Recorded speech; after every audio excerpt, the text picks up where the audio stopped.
I'm very excited to introduce our first keynote speaker, Chavez from Transnational Institute in Amsterdam. So he's a Uruguayan-Dutch anthropologist and political economist.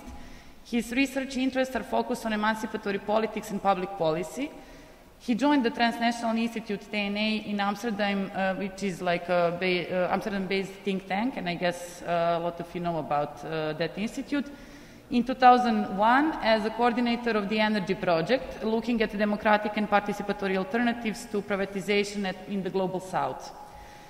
He currently coordinated the New Politics Lab, and before moving to Europe, he was an activist scholar working for the United Federation of Mutual Aid Housing Cooperatives, FUCVAM, which is Uruguay's main urban social movement.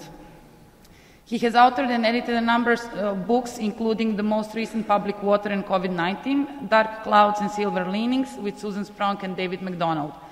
He holds a PhD in Development Studies from Erasmus University International Institute for Social Studies in Hague. Today's first session is titled The Meaning and the Challenges of Emancipatory Politics in the Fast-Changing World, and it will be focused on strategic dilemmas that left is facing, especially progressive parties and social movements, as well as possibilities, limitations, challenges, and opportunities for a left transformative project in 21st century. The floor is yours. Thank you, Eva. And thank you to all the organizers, the Ministry of Space and the other organizations from Serbia and from other parts of the Balkan who are organizing this activity. I was really looking forward to come here for obvious reasons. This is the first time I am outside of the Netherlands in more than a year, and I guess that's the same for many of you, that we have not been able to travel for quite a while. I didn't expect my first presentation in a workshop or a conference to be like this, but it has an advantage. I was a bit worried that I didn't have time to trim my beard, but I guess it doesn't matter now. So, as you can see by the first image that appeared there, I'm going to be talking about politics. The original title of this presentation, in consultation with the Ministry of Space, was going to be about democratic socialism, because we organized a conference about it, and I'm going to tell you more in a bit. But I decided to change it for two reasons, because I guess all of us has a different understanding of what socialism is all about, and it's a very charged concept, and I didn't want to end up in a purely academicist conversation about it. And also because there is a lot going on in relation to emancipatory politics that is not only about socialism. It has to do with a lot of other contradictions that we need to take into account. And as you can see in that picture, I come from Latin America. I guess some of you are asking, what would Latin America be relevant for us here in Europe? But actually, I think there are a lot of connections with this part of the world. Many of the challenges that you are facing here in the Balkans are quite similar to the challenges we face in our part of the world. And also, many of the most interesting experimentation in emancipatory politics that have happened anywhere in the world in the past 2 decades have taken place in Latin America. And also, many of the big failures of the left have also happened in Latin America. My presentation is going to be divided in two parts. First, I'm going to start with a very brief analysis of the broader economic, political, and social context of emancipatory politics all around the world. And let's begin with a brief unpacking of the meaning and scope of the current crisis. To understand the current crisis, we first need to take into account that the pandemic is not really a new crisis. Actually, this is the second global crisis that we had faced in a bit more than a decade.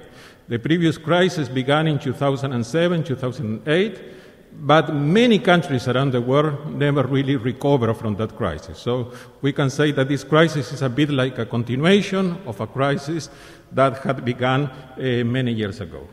And around the globe, in the years before the pandemic, we could already see massive social discontent against the economic and political elites. This is a picture from a demo in the United States. I guess it's from New York. The colleagues who come from there can tell us.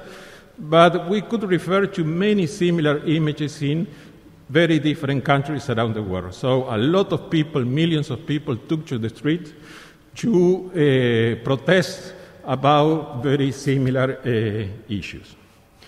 In the European periphery, many countries have been forced to implement very radical austerity programs designed to cut social policies and privatize public services to repay the debt. I'm sure you all remember the so-called Troika, the Holy Alliance composed by the European Commission, the European Central Bank, and the International Monetary Fund, that forced the governments of the south of the European Union to implement very radical austerity measures. This is a picture from Greece, where the Troika had been put in charge of economic policy of Greece, actually being the real government of Greece for quite a while, displacing the authority of the national government of the left, that at that time was under the control of a left coalition, Syriza. But this happened not only in Greece, it also happened to a lesser extent, but also with a lot of interference of the Troika, in Portugal, in Spain, in Ireland for a while, and also in Italy, there was a possibility of similar control. And across the global south, before the pandemic, there were also many, many social uprisings focusing on demands for radical democratic reform aimed at getting rid of authoritarian regime. I guess those of you who are older than 25 will remember what happened 10 years ago in the framework of the so-called Arab Spring of 2010-2011, which sadly for the people of that region did not materialize in a spring. It actually became a sort of Arab winter when we look at what is going on in that part of the world today. Let's now very briefly review the economic and social impacts of the pandemic. I'm going to be extremely brief because this is not news for any of us, which has and will have huge impacts on the ideas and the practices of the global left. At the end of 2020, the UN agency UNCTAD published a report that attempted to quantify the impacts of the pandemic. Half a year later, we can see that all these forecasts of the negative social impact has been much, much worse than expected. The number of deaths because of the pandemic are much higher, not only people who die because of the virus, but because of other diseases associated with the pandemic and not being able to be treated because of the pandemic. Also, the economic contraction has been much worse than what appeared there, especially for the countries of the global south. And also, the millions of people living in poverty is becoming a much, much bigger problem in many parts of the world. So in this report, the United Nations agency, UNCTAD, talk about millions of jobs that have already been lost, millions of livelihood at risk, and an estimated additional 130 million people who will be living in extreme poverty if the crisis persists. I think this is important to remember because in many parts of Europe, we tend to think that the crisis is over, that now summer is coming up, that we can go on vacation, that vaccinations are working.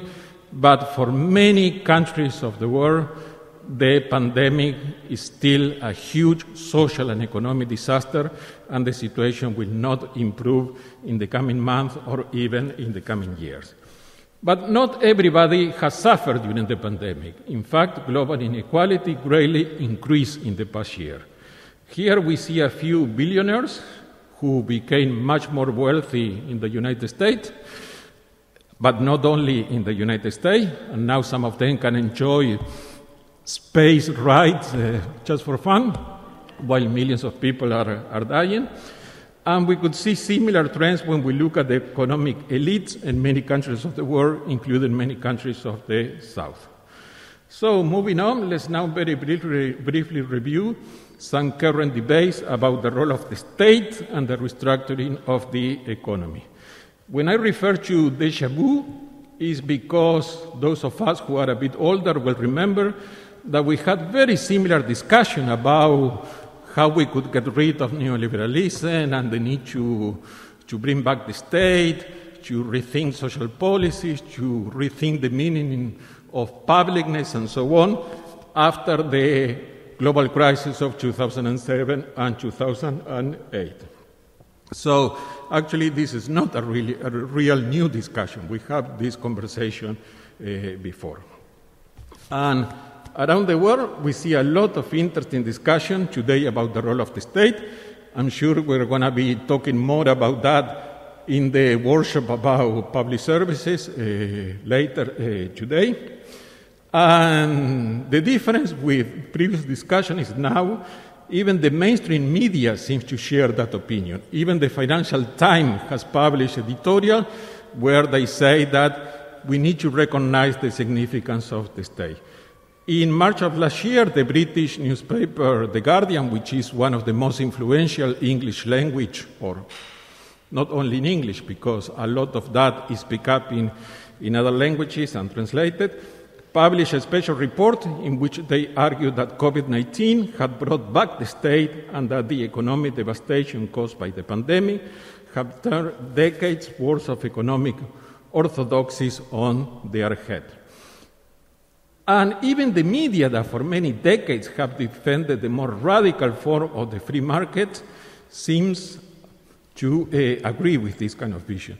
In July last year, The Economist magazine, which is a magazine that has been published for a century and a half, and they have been quite coherent in their defense of free market and against the state, openly stated that the old economic paradigm they have defended for so long was no longer working and that there was a need and an opportunity to rethink economics.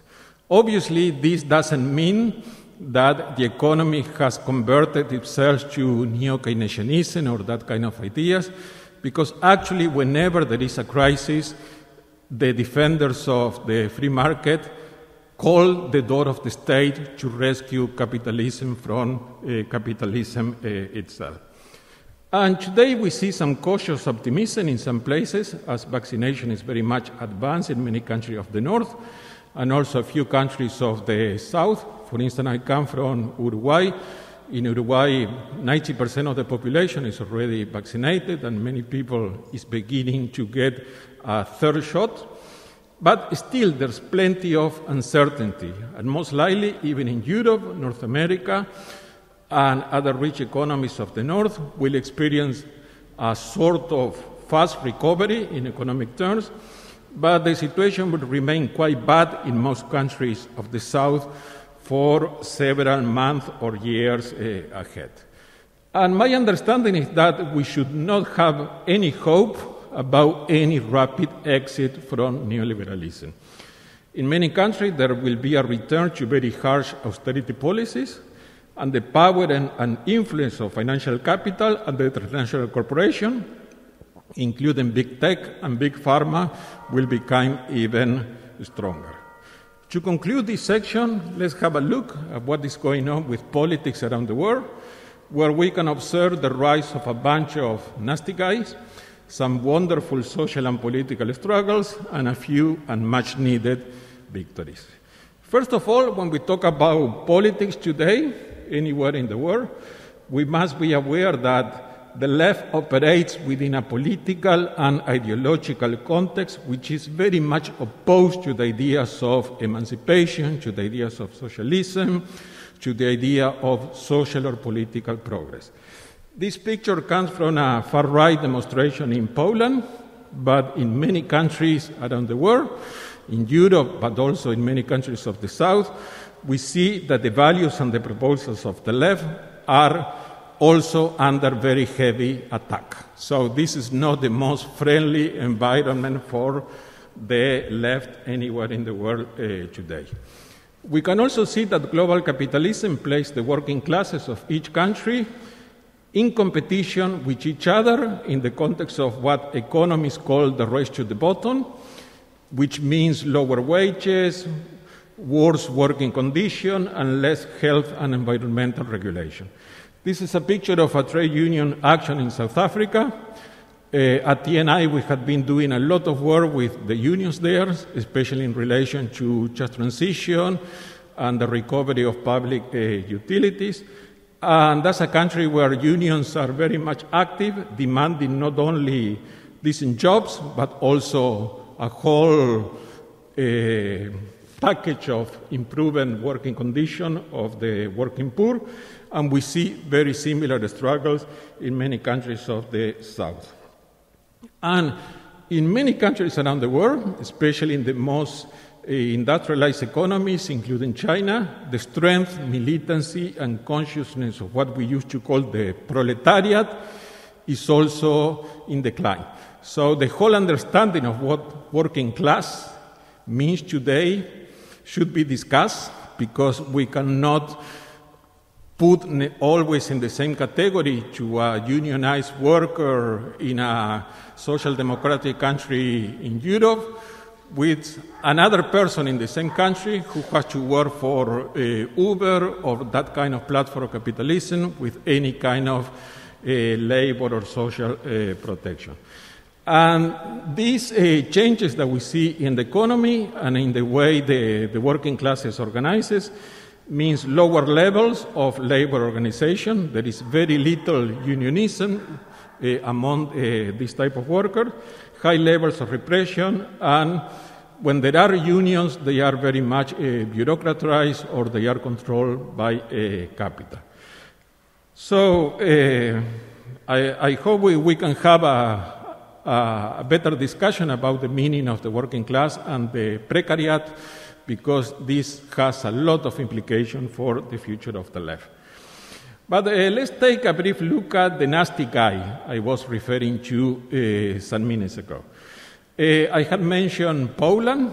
I guess you are all familiar with what is going on in that country. The situation is not good for the left, and it's not good for many social sectors, and in particular it's not good for women and any other kind of the so-called minorities.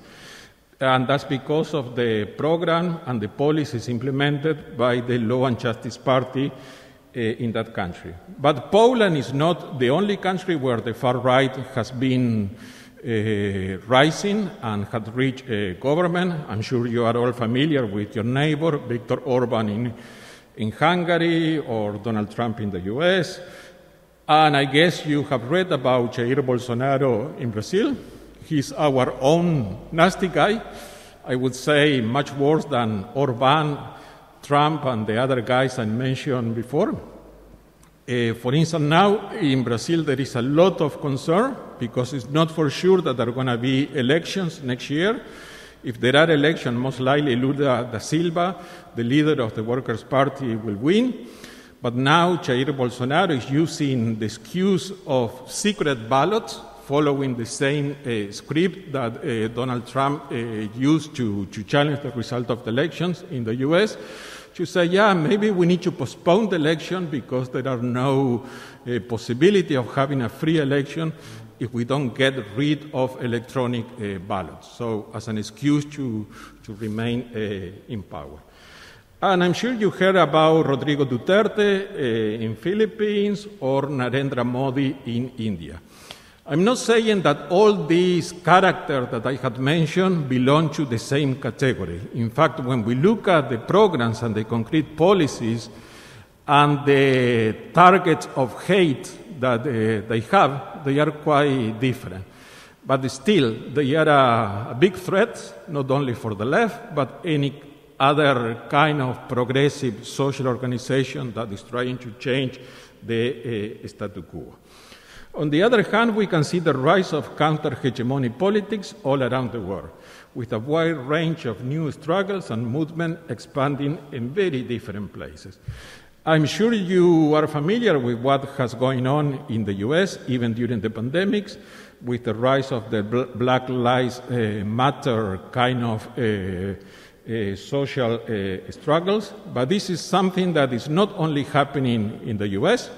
Black Lives Matter is also very much active and influential in the United Kingdom. And in the country where Luca and I live, there is also Black Lives Matter, and especially young black Dutch people are becoming quite active in promoting their own kind of politics. In many countries, feminist struggle have also become a very important component of what we would call the social left. The first picture that you see on your left refers to huge mobilization that are still taking place in Poland, where millions of women come to the street almost every week to demand reproductive rights. I came by train to the Balkans, at least up to Bratislava, and I spent some 3 days in Poland. And I had the chance to talk with some feminist activists there, and I was really impressed by the passion they are putting in their struggle. And they reminded me a lot of what happened in my part of the world. The second picture that you see there is from Argentina, where these women are celebrating that the Argentinian parliament in December last year approved a new legislation for legal, safe, and free abortion. And this happened in one of the parts of the world, Latin America, which is one of the most socially regressive in relation to gender and reproductive rights. Other very interesting struggle that we need to recognize is what's going on in the rural areas. This is a picture from India, where last year, and still continue, there was a huge nationwide strike. We are talking about several tens or even hundreds of millions of people, farmers who went to the street, and that struggle continues today. But this is not happening only in India. It is happening in many countries around the world, and it's also in partly related to the pandemic, where the working poor of the rural area are becoming organized and also trying to find their own way of emancipatory politics. And talking about Horizon of Hope, in recent months, the left also achieved some very few, but also very important victories that we need to recognize. And I'm happy to refer to my part of the world, Latin America. This is a picture from Chile, from April of this year, where you can see in this image people celebrating the huge triumph of the left in the election for members of the Constitutional Assembly. This has implications not only for Chile, but for the whole of Latin America, and I would say the world, because neoliberalism was somehow born in Chile. We all heard about Reaganomics and Thatcherism, and that's the model that was exported all over the world. But the first country on earth where neoliberal politics were tested was Chile in the context of the dictatorship of Augusto Pinochet. And Pinochet has been gone. He's dead for good for already many years. But before he died, he had left a very strong legal system that prevented any kind of challenge, and the Constitution is a very authoritarian constitution. To the surprise of many of us, the left, and when I talk about the left, I refer to the whole families of the left, people who wouldn't talk to each other before, they managed to get control or almost 80% of the seat of the new Constitutional Assembly. So that's a huge triumph. And the new president of the Constitutional Assembly, Elisa Lancón, she's a Mapuche indigenous leader. She's a woman. She's a brilliant intellectual also. She's a linguistic. And yeah, it's amazing that in a country such as Chile, the new president of the Constitutional Assembly is an indigenous woman. And more recently, we could celebrate, at least for a few weeks or a month, the victory of Pedro Castillo. I'm saying that we will possibly celebrate not for too long, because many of us are sure that this guy will really disappoint us, because he had no hope of winning the election. He had no program. He just wanted to be elected to parliament, but because of the dynamics of Peruvian politics, he went to the second round and he was elected. But still, with all the shortcomings of this guy, who is very machista, he's against gays, people, he's against women, he's very socially regressive, so in that sense it's very similar to the law and party justice in Poland, but he's proposing a very radical social and economic series of reform that would really challenge neoliberalism in Peru. And the other important thing is that he won against the daughter of Fujimori, the previous the dictator, who, if she won, would have meant the regression of Peru many decades back. In this context, during the past month, we have seen many reports, webinars, and other activities aimed at discussing progressive alternatives to the COVID-19 crisis. And I guess we all agree that we need the articulation of progressive alternatives that our dear comrade Walden Bello talks about in this report that TNI and Focus on the Global South published a few months ago. But the problem is how to make the articulation of all these different struggles and progressive alternatives possible. So I hope this is the kind of conversation that we can have this week here in Serbia. That articulation is a crucial discussion that deserves further discussion, and that takes me to the second part of my presentation. So for the second part of my presentation, I will begin with the clarification that much of what I'm going to say from now on is not really my personal ideas, it's the result of a much broader conversation that we had during a whole week at the beginning of this year in the conference of the New Politics Conference. That was a huge conference with more than 900 participants that we co-organized together with the Haven Rice Center of the University of Wisconsin-Madison. We produced a report that is available in the TNI website. So in case you want to know more about this, please go to our website and you can download it for free. And when we refer to the search for new politics, we basically are talking about some ongoing and very heated debate around electoral politics, the state, and some key and unresolved challenges for the left. First of all, at the New Politics Conference, we had a lot of debate about the nature and relevance of electoral politics. So the first takeaway thing that we identify is that electoral politics indeed matter, as long as we push for what our dear colleague and friend Eric Colin Wright would call real utopias, or what the French philosopher André Gorz in the 1960s would refer to as non-reformist reform. And this implies the need to learn proper lessons from the experience of the left in government or seeking to take power that we have experienced in the recent past. This also implies addressing many difficult and uncomfortable questions about the legacy of the left in government. For instance, how do we build power from below?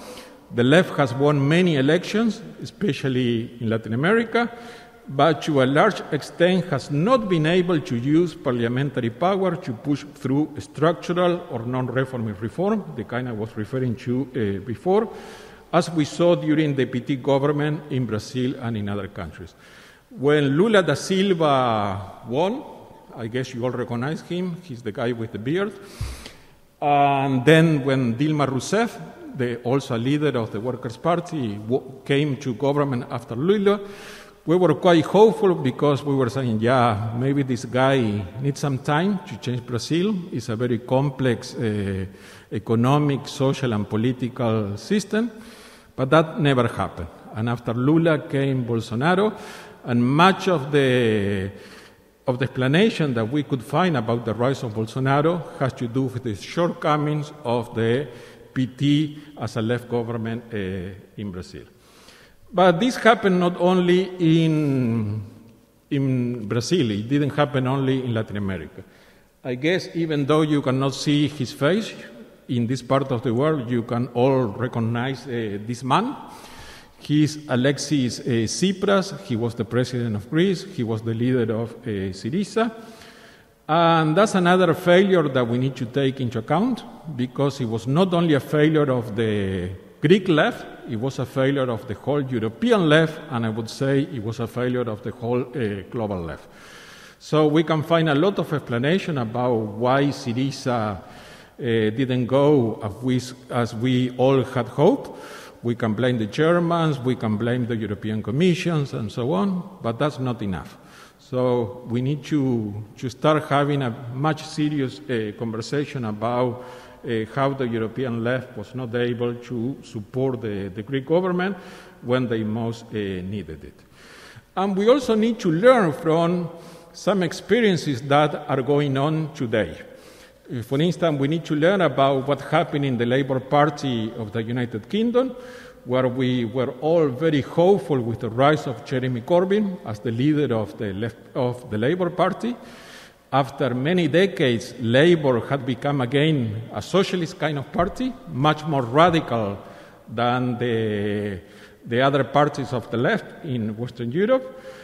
And in Spain, we also saw the rise of Podemos and then Unidas Podemos, when Podemos united with the United Left to create this new coalition that is called Unidas Podemos.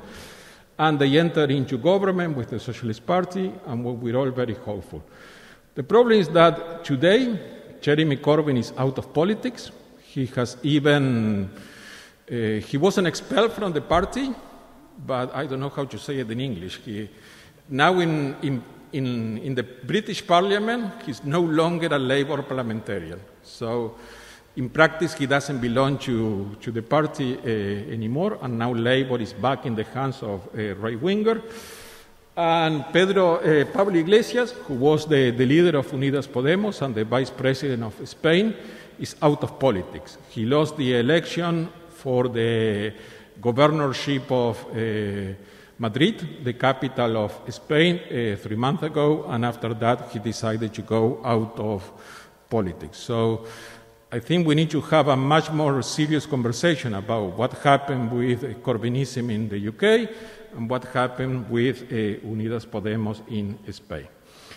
The second takeaway is that no transformative process is possible without a powerful social movement, but we also need to recognize that at the end of the day, social movements rely on the institutional leverage offered by parties to enact social change.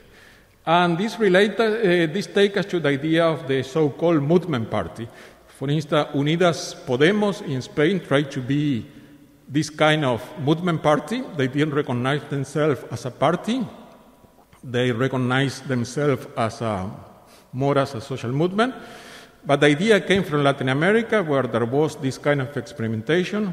For instance, this is a picture from Bolivia, and in Bolivia, the movement towards socialism came into government under the leadership of Evo Morales, and they also saw themselves as a movement party. However, at the conference in Madison at the beginning of this year, we had a very serious conversation about the tension of a movement party and the internal contradiction of these ideas. We all agreed that the parties operate according to a different logic of collective action than social movements, and that therefore it cannot be easily assumed that building parties will help build social movements or the other way around. For instance, what happened in Bolivia is that when the MAS came into power, the social movement actually became much, much weaker than before. And this is something that happened not only in Bolivia, it happened in Ecuador, it happened in Venezuela very clearly, and it happened almost everywhere where the left has been in government. So, in many cases, it has been the party that has been ascendant, or in some other moment it has been the social movements, but we can never find a phase of anti-capitalist struggle where we see at the same time a rise of electoral party-driven politics and social movement kind of social movement-driven kind of politics. The third takeaway is that the working class fragmentation presents big challenges for the left. I already referred to the rise of the precariat, the weakening of trade unions, the bureaucratization of trade unions, and so on. And in many countries around the world, this means that socialist politics are no longer built on its traditional institutional base that in many countries used to be the unionized worker, used to be labor. So what we see, this is a picture from South Africa, is that the left needs to build a new institutional base as part of a process of working class formation, but this will be much more heterogeneous than in the past, because the working class no longer means, the organized working class no longer means only unions. We have to take into account other kinds of social movements, community organization, municipalism, social solidarity economies, and also in many countries a reinvention, a resurgence of a totally different kind of trade unions. And we also need to look at what happened in Europe. Much of the weakening of this kind of radical emancipatory project that I talk about also has to do with these changes in the nature and the composition of the working class. For instance, the rise of Corbynism in the United Kingdom has to do a lot with the support of the younger workers, the unemployed British people, the lower professional middle class, and the precariat. But that means that this created a huge internal contradiction within the Labour Party, because historically the Labour Party was not an independent party. Historically, the Labour Party of the United Kingdom used to be the political instrument of the British unions, and they had a totally different understanding of what labor means, not only as a party, but also labor as a way of social organizing. So the return of the right-wingers to the main levels of authority in the Labour Party in the UK also has to do with this recomposition of the working class in the United Kingdom. And obviously this also has to do with Brexit and how that happened and so on. At the New Politics Conference, we also had a lot of debate about the nature and relevance of the state. What we all agree is that despite all the problems of the left, we can see that capitalist hegemony can indeed be challenged. And for that, we had a lot of discussion about what happened in Latin America. And we all agree that despite all the shortcomings, all the limitations, all the mistakes, all the failures of the left-wing government in Latin America, there was a lot of progress for the left, regionally and globally, that we cannot ignore.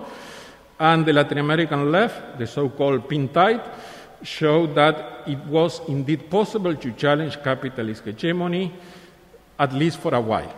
The other lesson is that much of the failure of the left-wing government is because the other side is also very strong. So there are some ways to challenge, but we also need to be aware of the power of the other side. And the most profound and radical example of this type of challenge was what happened in Venezuela with the so-called Bodhibarrian Revolution. Here there was a real attempt to change the system. I spent 2 years doing research, and well, not just doing research, trying to work with local comrades there, building a different kind of society. And I was in love with this kind of movement because you could really see that there was an attempt to build a different kind of democracy from the grassroots. So at least for a while, this was a real process of revolution. There was a lot of experimentation. There was a lot of challenge to the traditional ways of the left organizing. But unfortunately, almost all of that was lost. And if I go back to Venezuela today, I'm sure I will be extremely disappointed with everything I see there.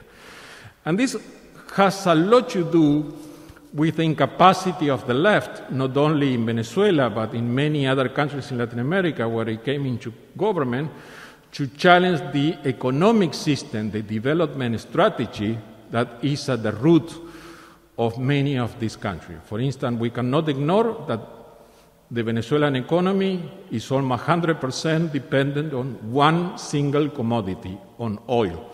And there was no attempt to challenge the extractivist development strategy at the root of the Venezuelan economy. So when the price of oil fell in the global markets, the economic problems for Venezuela became really huge, and there was no plan B.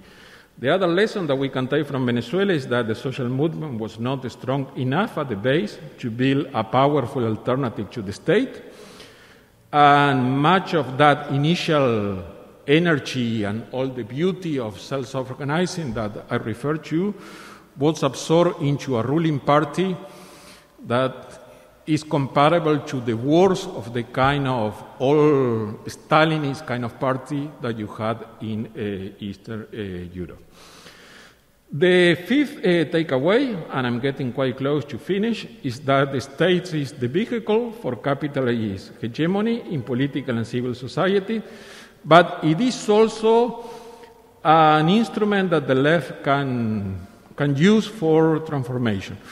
This is a problem within the left. There's been a lot of theoretical conversation for many decades about the nature and the roles of the state. I'm sure many of you have read Poulantzas and Miliband, Hilary Wainwright, and a lot of people who had produced beautiful theory from a Marxist perspective about the state. But in practice, much of the left tend to see the state as a monolithic, homogeneous kind of institution. So either you have to crush the state, or because it's the force of domination, or you put too much hope on the state when the left comes into government, without realizing that this is a kind of dynamic tension that we need to be aware of. And to overcome this structuralist constraint requires a strategy that goes beyond simply winning an election, seeking to build a counter-hegemonic project which challenges the state in all its dimensions, including the repressive dimension. This is a picture that comes from Venezuela, where the socialist kind of government that many of us supported has been killing students and many other people that has organized as a way to get out of the crisis. We also see this kind of problematic responses in other countries where the left is supposed to be in government. We could refer to Nicaragua, for instance. Nicaragua used Daniel Ortega and his wife. Actually, his wife is more influential than Daniel Ortega in government. They use a very radical discourse, anti-imperialist, socialist, and so on. But in practice, they are extremely neoliberal, they are extremely socially regressive, they created a holy alliance with the worst of the Catholic Church, and they are also repressing the students, community organizations, the feminists, and other organizations that do not agree with the government. The sixth takeaway, and I'm just about to finish, is that the left needs to have a much clearer understanding of how the state has changed in the neoliberal era. In recent years, the state has become much more financialized. This reflects the rise of the financial sector in this stage of capitalism worldwide. And this implies a lot of changes for transformation because we cannot look at the state only in relation to national borders. We need to look at the whole network that around which or upon which the financial capital operates all over the world. The seventh takeaway is that the streets and the national state or national electoral politics are not the whole field of struggle, and that we really need to care about building power at the community and municipal level.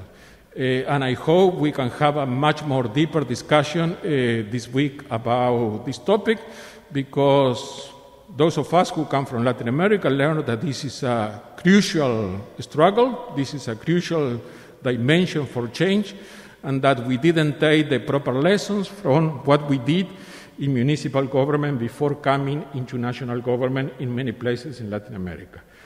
And we can learn a lot from history, for good and for bad. The community and municipal level are the basis for an inclusive form of democracy from below that can act as an alternative basis of power to the state.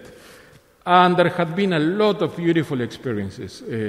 I did my PhD researching in Brazil, the experience of participatory budgeting that emerged in Brazil. This is a picture from a city in Brazil, the city of João Pessoa in the north of Brazil, but we can see participatory budgeting expanding all over the world.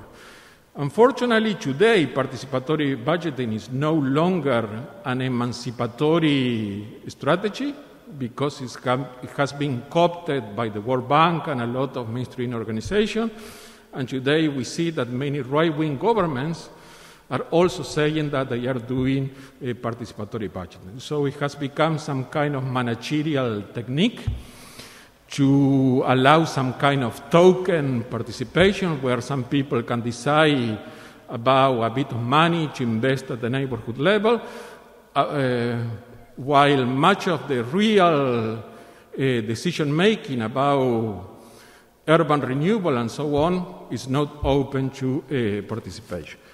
But it wasn't only participatory budgeting. We could also talk about the experience of the comunas in Venezuela, or what happened in Kerala, India, under the governments of the Left Democratic Forum, that shows that it is indeed possible for community-level democracy to become intrinsically important to economic development at the local and regional level. And this also implies from what has happened in Europe. I'm sure you all heard about the experience of Madrid, Barcelona, and other cities that have been governed by the left. Barcelona still continues to be governed by the left. The mayor who is there in the center is Ada Colau. She comes from the anti-eviction movement, and she has inspired, well, not only her, the experience of Barcelona has inspired a lot of new kind of municipalist politics all over the world. And we have seen that kind of processes also here in the region. I will not talk about Mosemo in Croatia because there are a lot of, well, not a lot, there are some colleagues and friends from Zagreb who can tell more about that. But I hope experiences such as Zagreb, new government, take into account not only the good lessons from Barcelona, but also the bad lessons from Barcelona, from Porto Alegre, in order not to repeat the same kind of mistake. And to finalize, I want to conclude with some challenges for the realization of our horizon of hope. There are important examples showing that building a post-capitalist economy is indeed possible, but it requires a lot of work and has many contradictions, and it's much more difficult than we had all hoped. Many of us have written about the commons and the social solidarity economy. In paper, we have a very clear idea of how to do things, but when we look at what has been done in many places around the world, we see that the results have not always been positive. In some countries, they have been really positive. And I wish I had time to talk more about my own experience. I come from this movement. These are the housing cooperatives in Uruguay. In Uruguay, Uruguay has 3 million people, and about 40,000 people live in housing cooperatives. And these are a beautiful example of self-managed neighborhood, where people do not only take care of housing, but about the whole redesign of the urban space, and where individual property is eliminated at the neighborhood level and so on. But it didn't only happen in Uruguay. There are many examples of different kind of cooperatives that have evolved in many countries around the South. But we also need to learn from the mistake. For instance, Syriza, when they were in government, they also tried to promote social solidarity economy. And our dear friend and colleague, Andreas Karitsis, has been writing about that. But the results were far more negative than we all had expected. So, finally, I think the left, this is quite obvious, must integrate feminist, anti-racist, and intersectional perspective, changing how it works and how the left organizes. We see that popular feminism and intersectional movement have been on the rise in the past 5 years internationally. There is a reshaping of the left, where oppressed groups are playing a more important leadership role. I refer to the example of the new president of the Constitutional Assembly in Chile, and so on. We can celebrate all this progress, but we still need to be aware that there's a lot more space to go forward. So we shouldn't be only celebrating. And finally, eco-socialists need to build their own global narrative. This is an image from an energy cooperative in Catalonia. It's a beautiful example, some energy. And I think we all are in favor of this kind of initiative. I'm a member of an energy cooperative myself in the Netherlands. But still, I'm very much aware that we need more than that. In the context of climate change, we can see this as prefigurative experiences, but we also need to have a huge transition, and that implies public ownership, a big role of the state, and many other combinations that we need to talk more in depth. So, sorry if I took a bit longer than expected, but that was it. Thank you.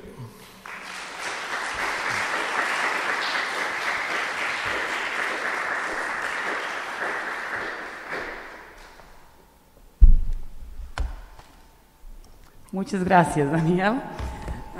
Okay, thank you very much. I think this really sparked an interesting discussion, will spark an interesting discussion, and also thank you for the overview of different experiences around the globe. I think maybe we can immediately start with the questions if you have some.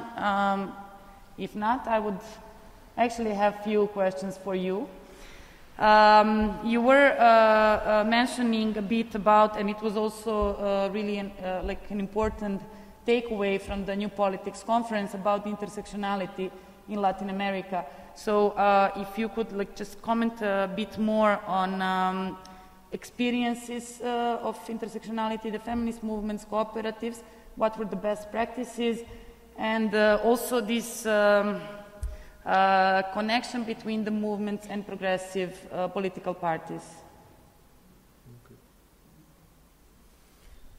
I hope there are questions, but I'm not the only one answering those questions, so maybe we can have some kind of open conversation about that. Please feel free to challenge what I say. I'm sure many of you have disagreement with some of my comments about the left internationally, or maybe about the left in Latin America, so feel free to challenge. But going back to Eva's question about intersectionality, first of all, I need to clarify that I'm a man. I'm quite old. I belong to a certain social class, so much of my response is shaped by that. But coming from Latin America, when I read or hear many of my friends and comrades talking about intersectionality, it appears like it is result of some theoretical work that was developed somewhere in the north, and now we are learning about that.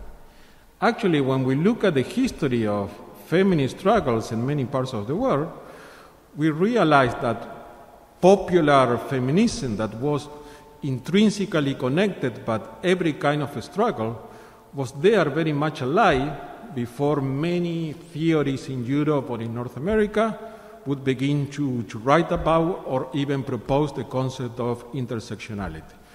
So the feminist movement in many countries in Latin America, and I clarify that I'm referring to Latin America because I'm not an expert in feminist politics or intersectionality politics all around the world, so I can refer only to my own experience. In countries such as Brazil, Uruguay, Argentina, Chile, the feminist organizations were very much rooted in the action of the trade unions, of the housing cooperatives, and other kind of mobilization. For instance, in my country, we have a tradition quite strong of direct democracy. We used to be called the Switzerland of Latin America because of the supposed similarities between the political and social development of Uruguay and Costa Rica for Central America and Switzerland. I found that quite funny, but there is a reason for the comparison, because like the Swiss, we used to go to voting almost every year, because our constitution allows a referendum and plebiscite where people can initiate constitutional reform or challenge any kind of law that we don't like. So we did that. Uruguay 20 years ago became the first country on earth that rejected privatization via a referendum. So we collected signatures. We are 3 million people. We have to collect 500,000 signatures. And if you get that, the Constitution allows the people to call for a referendum, regardless if the government or the parliament likes it. We won the referendum. 75% of the population decided to stop privatization of public enterprises. Then in 2004, we changed the Constitution through a plebiscite initiated by the trade unions, in which we decided that water and sanitation were human rights, and that only the state could be in charge of the provision of those essential services. And I'm mentioning this because the feminist organization were key members of this kind of alliances to call for this type of referendum. So whenever there is a referendum or plebiscite, what we do is to create a very broad alliance where we know that there are a lot of disagreement about the long-term political project, but we are clear in our short-term objective of challenging one law or changing the constitution, one part that we don't like.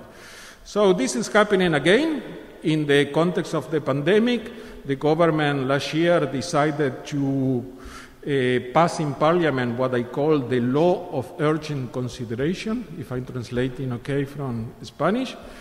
And the reaction of the feminists, the trade unionists, the environmental organization was to create this kind of alliance. So we collected 800,000 signatures in a country of 3 million people in the middle of a pandemic. People didn't only have to sign, you also have to put your fingerprint. So we will have a referendum again in January, and I'm quite confident that we're going to win it. So instead of giving you a more theoretical explanation, I wanted to focus on some concrete example of how intersectionality could work in practice. Any questions maybe for Daniel? Or comments, or sharing your own experiences and thoughts?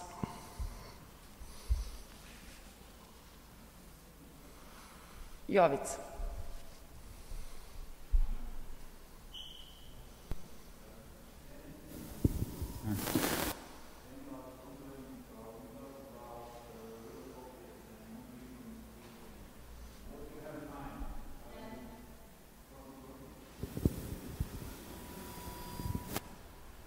Da, ne radi.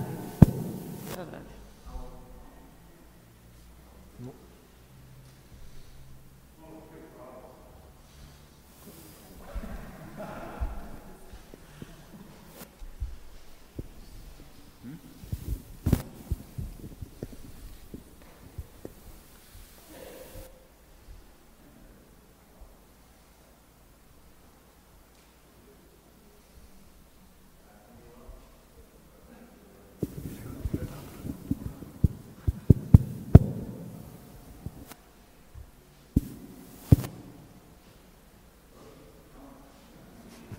Man, just speak up and,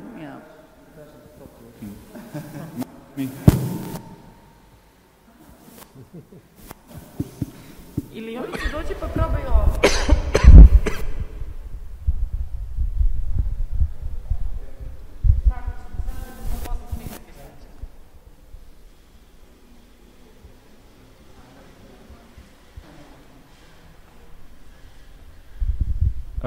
Yeah, hi Daniel. My question was actually I was wondering, when you talk about non-reformist reforms and real utopias, what do you actually have in mind in the context, let's say, of eco-socialism? Yeah, regarding real utopias, I don't know how people in this part of the world are familiar with Eric Olin Wright. He has been one of the most influential thinkers for much of the left all over the world. In Latin America, we read him, we have translated into Spanish. We co-organized this conference in the center that he created, that used to be the Havens Rights at the University of Wisconsin, and after he died a few months ago, the name was changed, and now it's called the Haven Rights Center. And he refers to this idea of real utopias because he begins by challenging the whole quite useless discussion that many of us in the left have for many decades about the supposed contradiction between reform and revolution.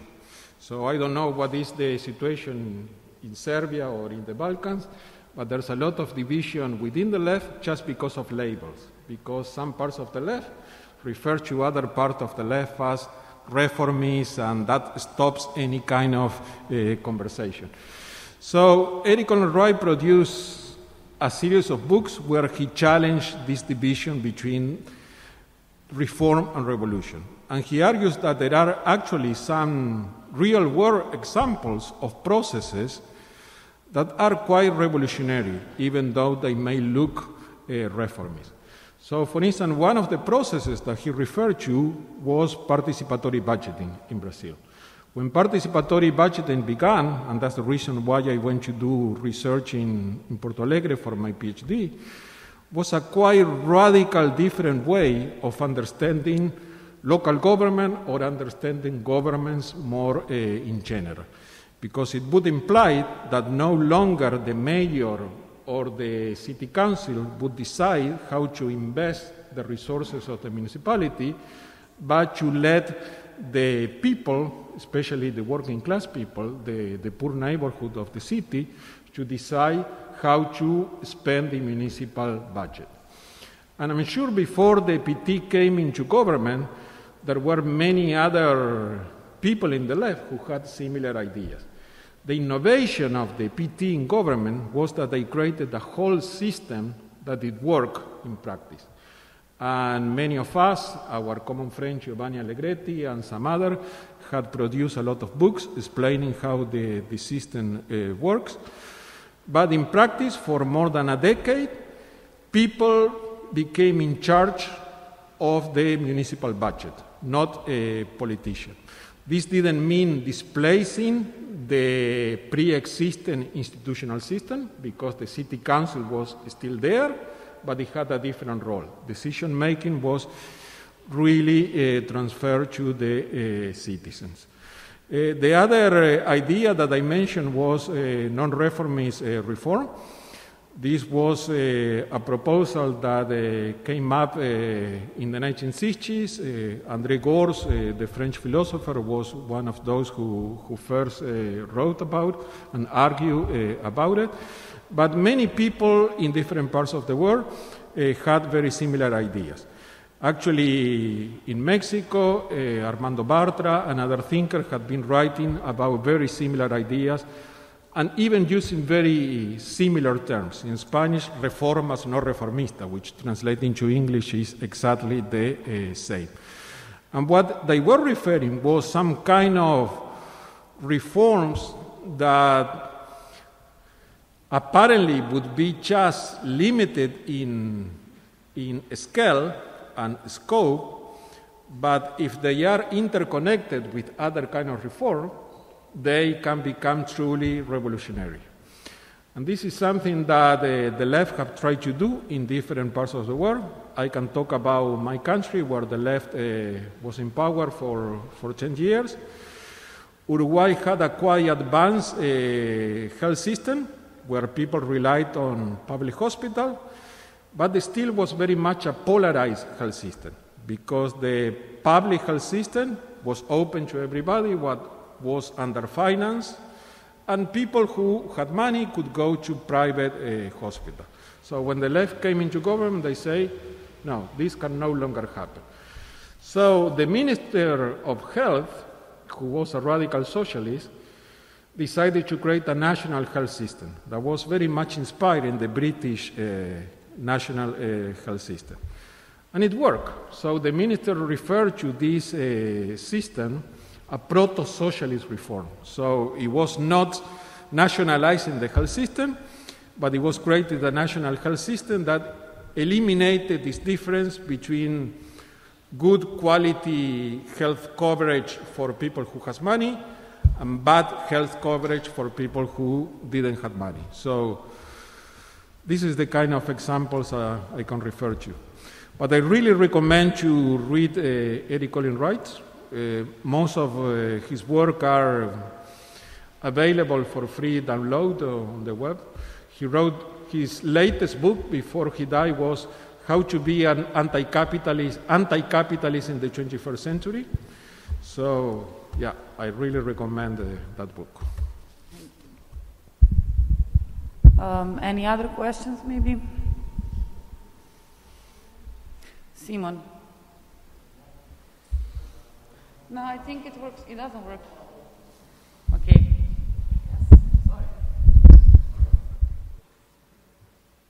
Thanks a lot. Just three short points. One, you ended actually your presentation, thanks a lot again for it, very informative, about eco-socialism and the need to construct different narratives around it. I would just be interested in how you would, where would you see starting points in actually these eco-socialist narratives, and does the Green New Deal play a role in that for you? And second question, in Europe, we see arguably more of a rise, or let's say emancipation of more green-dominated maybe movements and political identities. Is that also the case, or why is it not the case in Latin America? Like, you know, movements or parties that actually see themselves as green left, or as opposed to left only, let's say. And the third point, I just forgot. It will come back. Thanks. Yeah, at the conference in Madison, we had quite an internet discussion about the meaning of eco-socialism. We had a beautiful panel. One of the presenters at that panel is here, was our friend and comrade Vedran Horvat from Croatia, from IPE. We also had Sean Sweeney from Trade Unions for Energy Democracy, and we had Lala Peñaranda, a trade unionist from Colombia in Latin America. And it was interesting to see how somebody based in the United States, how somebody based in the periphery of Europe and a Latin American would refer to eco-socialism. Because there was a lot of consensus, but when we try to go in detail into deeper discussion, it showed that even though we use the same words, we are not always talking about the same thing. And one of the issues of contention has to do with the Green New Deal, and none of us at the conference were against the idea of the Green New Deal, but our hope or the way we perceive the emancipatory potential of this kind of ideas was quite different. I'm sure if you ask somebody from the US or Canada, such as Naomi Klein and others, they put a lot of hope in the Green New Deal as it was conceived in North America. And that makes sense, because the kind of reforms, the kind of proposals, the kind of policies that are being proposed for that part of the world were for that part of the world. The problem that we have discussed a lot with our South African colleagues, for instance, is that many of people in the global South tend to perceive the Green New Deal as something that, it was something proposed by our friends and comrades in the US and Europe, but it's not about us. It's about how to enable an energy transition and other kind of responses to climate change in their part of the world. So they don't see it as radical enough for a good reason, because much of the conversation about the Green New Deal doesn't take into account how climate is affecting in quite different ways people from the north and from the south, and also the kind of social forces that are behind promoting, defending this kind of idea are quite different. So, for instance, in South Africa, some of our friends active in the Trade Unions for Energy Democracy Coalition, for instance, they talk about a radical Green New Deal in order to make a differentiation with the kind of conversation that are happening in Europe or in the US. Regarding the other question about the existence of green left alliances or green left parties, unfortunately, in that sense, across the global south, I think we are much more behind than in Europe. In the Netherlands, I'm a member myself of the Green Left Party, that is called like that, Green Left Party.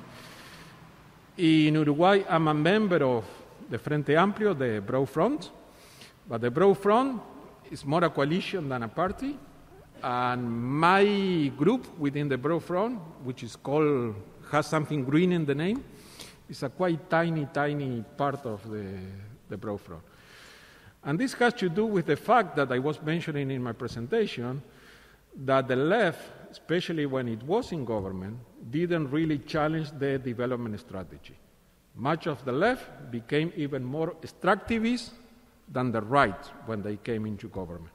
That was clear in Venezuela because Chavez and even less Maduro didn't even try to challenge the economic and political system that is rooted in oil, in hydrocarbons. That didn't happen in Ecuador when Rafael Correa was in government. I'm sure you all remember the Yasuni conversation when he made this proposal that, okay, I will keep part of the Amazonia free of oil extraction as long as the international community helps me to preserve this. So he calls the German government, the European Commission, many other actors to put money to preserve that part of Amazonia. And when that didn't happen, he had a perfect excuse to say, okay, I tried to protect Amazonia, but I didn't get support from the international community, which was partly right, but it was used as an excuse not to go forward into a real challenge to the extractivist system. In other countries that don't have oil or don't have coal or gas, the extractivist economy was also not challenged. That happened in Argentina or Uruguay. Uruguay has no hydrocarbons at all, but we have a huge part of the country that happened also in Argentina and in the south of the Brazil that we call the green desert, because there are huge, massive production of soya and other crops for export to China, especially, and other rich economies of, well, I wouldn't say the north because China is not a global north, but other economies much bigger that need that kind of resource. So now there's a lot of discussion and a huge gap within the Latin American left, and this is becoming quite worrisome because those people who come from the green left tend to criticize everything that was done by the left-wing government and not even trying to recover any positive thing, and they refer to Chavez, Correa, Evo Morales, Mujica as monsters, people who have to be hated. And then there is part of the left that say, yeah, we might have not been as environmentally progressive as we should have been, but there was real progress in government when we were in power during those years. And this is a gap that is very clear within the Latin American left, and you can see it in the way political developments are perceived. For instance, when there was a coup d'etat in Bolivia last year, part of the Green left supported the cap. And they were saying, actually, it wasn't a cap. It was some kind of popular insurrection against the government of Evo Morales.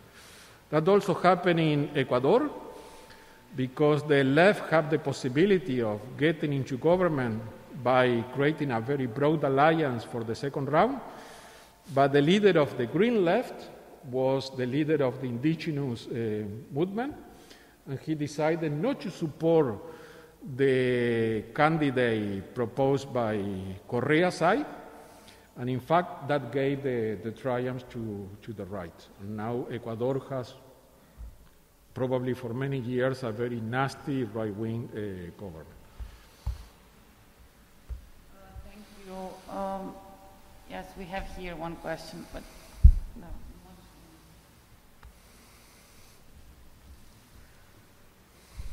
Thank you very much for your presentation. My question is related to one of the points that you raised, one of the conclusions of the conference, and that's related to, you said that social movements and parties need each other. So in that sense, I would like to ask you if there are any good examples from Europe, not only that social movements actually took political space, but rather how political parties managed to reach out to social movements, because we see a lot of reluctance among social movements, for example in Italy, that they're not really willing to cooperate with political parties. And coming from a European Green Party myself, that GroenLinks is, for example, a member of, and also working on establishing a platform that should be somehow fostering this cooperation. I'm really interested if you have any input on this. Thank you.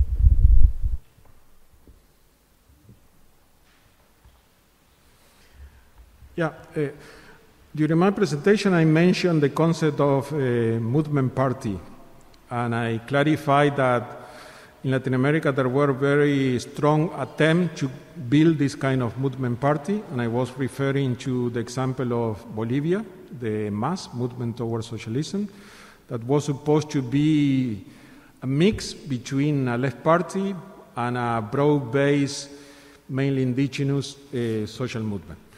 But that happened also in Europe, and it happened in Europe even before the left came into government in Latin America.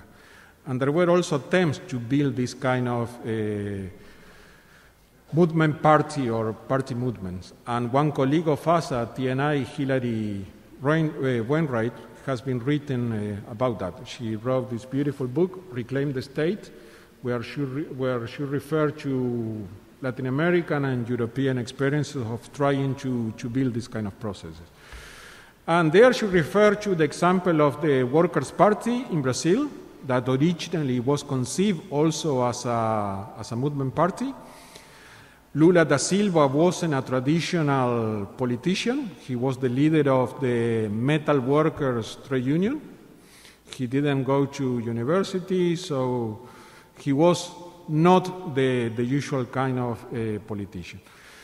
But even before Lula came into power in Brazil, in Europe, there were some attempts to build these kind of experiences. And there was Rifondazione Comunista in Italy, there was the Scottish Socialist Party in Scotland, so there were attempts. The interesting thing is that as soon as this kind of party entered into government or much deeper into institutional politics, the whole nature, the whole identity of the party changed. And that also happened very clearly in Spain. Unidas Podemos, or Podemos, because the part of Unidas referred to the United Left, that was basically the Communist Party and some allies. So they were very much part of the traditional left. But Podemos was supposed to be totally different. And the theorists, the thinkers of Podemos, such as Juan Carlos Monederos and many others, were a very small group of political science professors from Madrid, and in particular from one university, who had produced very interesting articles and books about the Latin American left, and they tried to distill the good lessons from the Latin American left. So they say, okay, we know how to organize a different kind of party where we reproduce the good lesson of the Latin American left in government, but we avoid their mistake.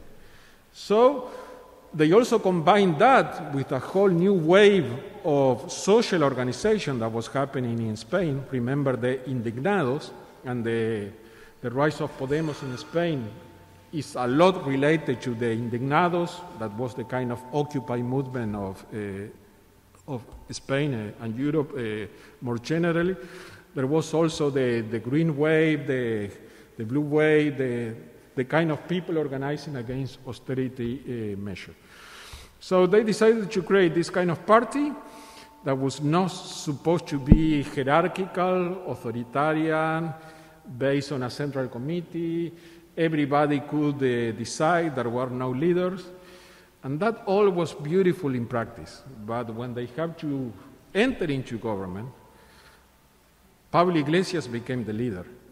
The theorists who have written about an alternative party as a possibility became members of the Central Committee of Unidas Podemos. Some of them later became ministers in the government.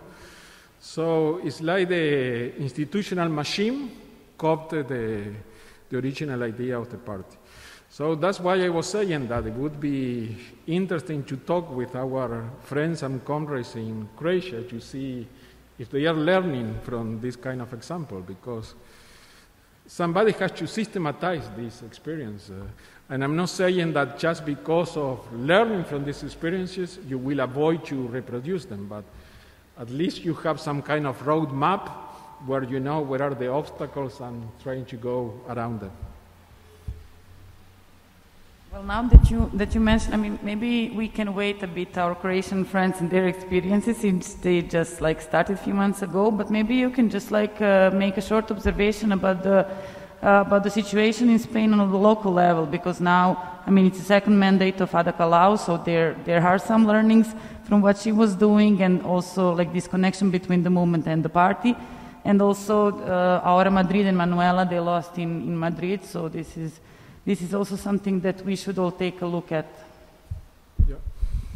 Regarding Spain, I guess you know that Podemos suffered a fracture, that another of the theories of Podemos, Íñigo Errejón, decided to create his own party that was supposed to be more faithful to the original idea of Podemos, but that split the vote of Podemos. So when Podemos decided to challenge the right for the mayorship and the regional government of Madrid, they lost. And now the right is again in government, both at the municipal level and the regional government level. So the example of Madrid, that was very hopeful as much as Barcelona in many sense, because regarding housing, for instance, they also tried to implement a lot of very progressive measures, and there was a group of radical architects and urban planners who had a whole different vision for the city. When the right came into government, again, all that disappeared. In the case of Spain, in the case of Barcelona, it's much more complicated, because politics in Barcelona is not only about municipal politics, it also has to do with regional politics and the Catalonian issue and the independence issue. So when there were elections in Barcelona 2 years ago. Yeah. Ada Colau and her group were forced to make some alliance with the Socialist Party of Catalonia, which is the regional branch of the Socialist Party of Spain, but supposedly, well, not supposedly, in fact, they have a lot of autonomy, so sometimes they behave like a different party. But that somehow decaffed the whole radical project of Ada Colau. So in order to remain in government, there were some trade-off with the Social Democrats of the Catalonian Socialist Party, because the other option was to side with the radical independentist left of Catalonia, which is supposed to be left and independentist, but in many cases they are more independentist than left. So to build a coalition, to build alliances in Barcelona is a very difficult balance, because you need to take into account not only municipal politics but also national politics. I thought I saw the hand. Are there any questions? Maybe. Because everybody's tired. You're tired. I have, sorry, but I have just one question, because I also felt a bit of skepticism. No, it's really difficult to talk with this. Skepticism when you were talking about the commons-based agenda. The similar one when you were speaking about eco-socialism. Can you just comment shortly, and then we can finish about the main weakness and challenges that you were referring to about the integration of the commons agenda into the left political platform, let's say like that? Yeah. To answer that question, I have to clarify that I'm not an expert in the commons. I followed that conversation with a lot of interest, in the same way that I follow the discussion about degrowth, but I'm converted into those kind of conversations. Until not so long ago, I was quite skeptical and even against the whole idea of degrowth. And I was not even aware that there was a conversation about the commons. So much of what I think now about the commons and degrowth and that kind of discussion, I learned from my colleagues and friends in the Balkans, especially conversation with our colleagues from the IPE in Zagreb and other organizations. And also, we follow a lot the experience of Greece, because TNI invested quite a lot of time and efforts in supporting the experience of Syriza. And there was a part of Syriza, I'm sure some of you know Andreas Karitsis, who was very much interested into turning the whole Syriza project into kind of commons-driven project. And they were very much in touch with Michel Bouwen in Belgium and some other people who were also writing about the commons.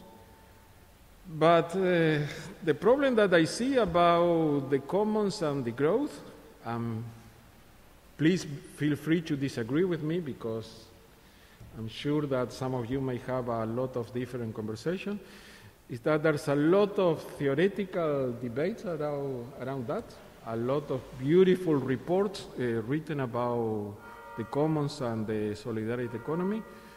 But what is going on in practice doesn't really take into account what is produced from the academia or the research community, and follows a different kind of logic. So we write a lot about cooperatives, for instance. But in practice, the cooperatives are not always the kind of cooperatives we had in mind. For instance, many of my European friends went to do field work in Venezuela because they were fascinated by the workers' cooperative. That was supposed to be a whole section of the economy that was not controlled by the market nor by the state. And they wrote beautiful books about that.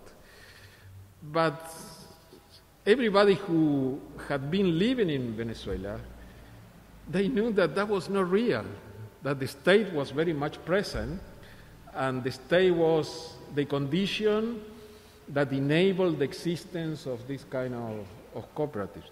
And maybe there were no formal connection between the state and the cooperatives, but in practice there was a very strong connection. And this has also to do with your question about the green left in the south. This is also something that I see when I go to Latin America, that in Europe there are a lot of very interesting conversation about the growth or the commons, but in Latin America this is a totally foreign kind of conversation. And when it happens, it's either promoted by German foundation, not only the Böll Foundation, but also the Rosa Luxemburg Foundation, another kind of organization that see it as a very interesting area for work, but doesn't take into account what is really happening in the ground. I will take a few seconds to do self-promotion and promotion of the publication of our friends who actually did the research on commons in this area. So one is the research made by Institute for Political Ecology, Commons in the Southeast Europe, North Macedonia, Bosnia and Herzegovina and Croatia. And it's a theoretical overview, but also it presents a lot of practices on the ground of the commons in these three countries. And then another book is Spaces of Commons in the XU region, and you have it downstairs on the info pult. That is covering the territory of Serbia, Kosovo, and Montenegro, also bringing 15 case studies from our region. And yes, I mean, now you said that you are tired, but we can now open the whole new session about that, and also how we had that in our common history, what kind of commoning practices also introduced from the top down, but there are many lessons learned that we can actually learn from and design them accordingly to this period of our lives. Okay, I'm bringing this session to an end. I hope you all enjoyed. So we will have a longer coffee break. We'll meet at 11:30 on the module sessions. So Andrea, would you like to share all the information that are needed now?